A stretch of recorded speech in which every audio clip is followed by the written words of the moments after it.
Secret company, साजिश बेहद सनसनी। सोनम पर सस्पेंस बाकी है। राजा रघुवंशी हत्या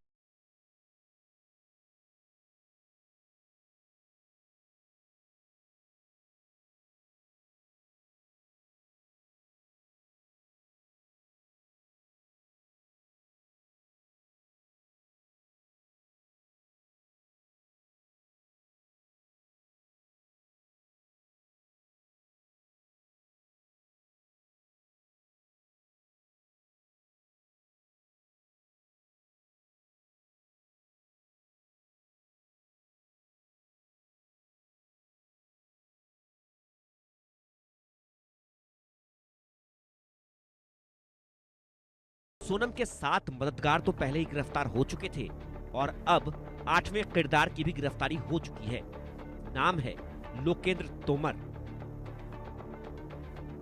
राजा की हत्या और सोनम की साजिश में 8वें चेहरे लोकेंद्र तोमर की एंट्री हो गई है। खबर है कि लोकेंद्र के पास ही पिस्टल और कैश है। राजा की हत्या के बाद सोनम इंदौर में लोकेंद्र की बिल्डिंग में ही रुकी थी।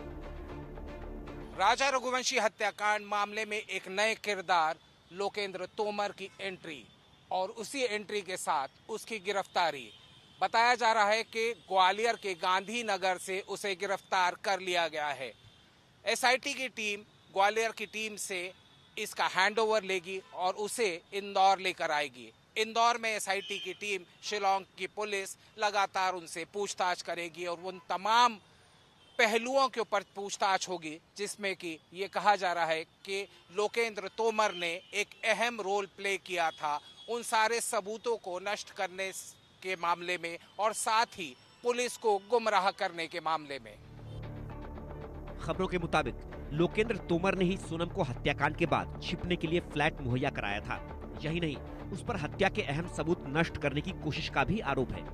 कहा तो ये भी जा रहा है कि लोकेंद्र ने सोनम का बैग जलवाने का आदेश दिया था, जिसमें राजा और सोनम के मोबाइल फोन समेत कई अहम चीजें मौजूद थीं। काफी जद्दोजहद के बाद आखिरकार लोकेंद्र तोमर की गिरफ्तारी ग्वालियर से हुई। अब देखना ये होगा कि 8वां किरदार लोकेंद्र तोमर क्या क्या राज खोलता है।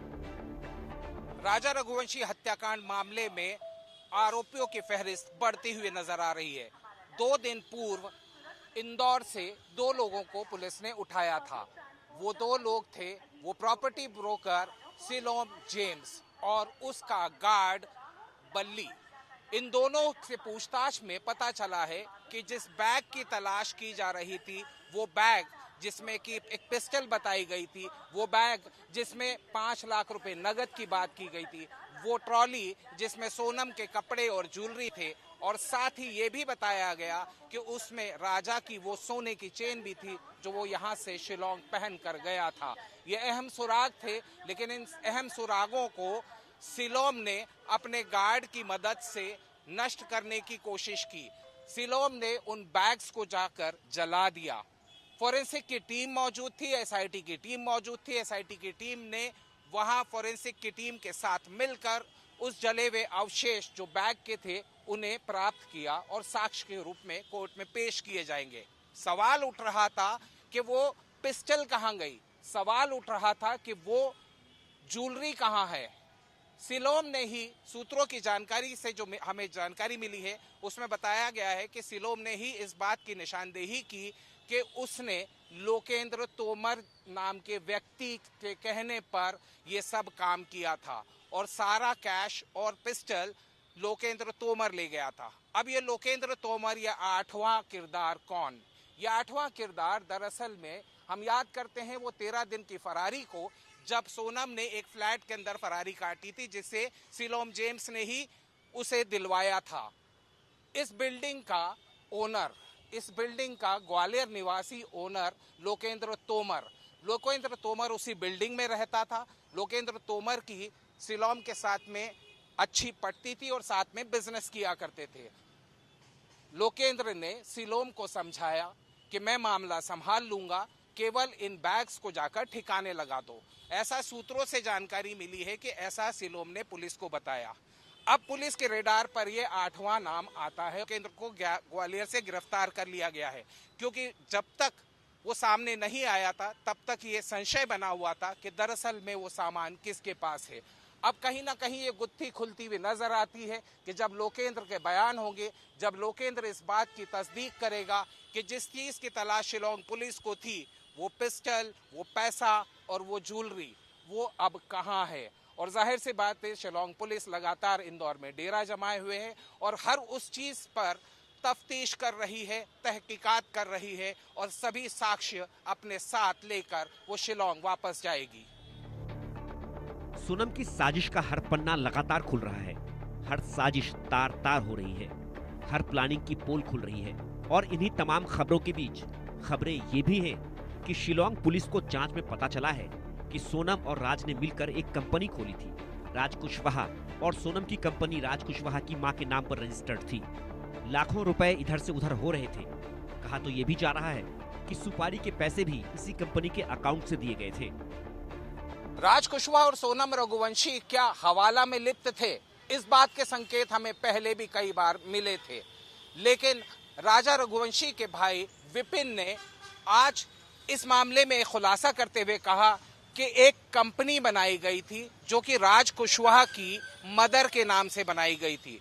उस कंपनी को ऑपरेट करती थी सोनम, और सोनम उस कंपनी के अकाउंट में लाखों रुपए का लेन देन किया करती थी। राज कुशवाहा कई सारे पैसे इसी अकाउंट के अंदर ऑपरेट किया करता था। शुरुआती दिनों में जब तफ्तीश चल रही थी तो इस तरह के इंडिकेशन भी सामने आ रहे थे कि इन दोनों की लिप्तता कहीं ना कहीं हवाला कारोबार और मनी लॉन्ड्रिंग में भी हो सकता है। जाहिर सी बात है, अब एसआईटी की टीम जो इंदौर में मौजूद है वो तमाम उन सबूतों को इकट्ठा करने में जुटी है जिससे कि इस केस को और पुख्ता किया जा सके। जानकारी ये भी मिल रही है कि सोनम के और सोनम के परिवार के अकाउंट्स को भी खंगाला जाएगा ताकि हर वो डिटेल को साथ में लिया जा सके बतौर साक्ष्य, जो कि इन आरोपियों के खिलाफ कोर्ट में एक सबूत की तरह पेश किया जाए।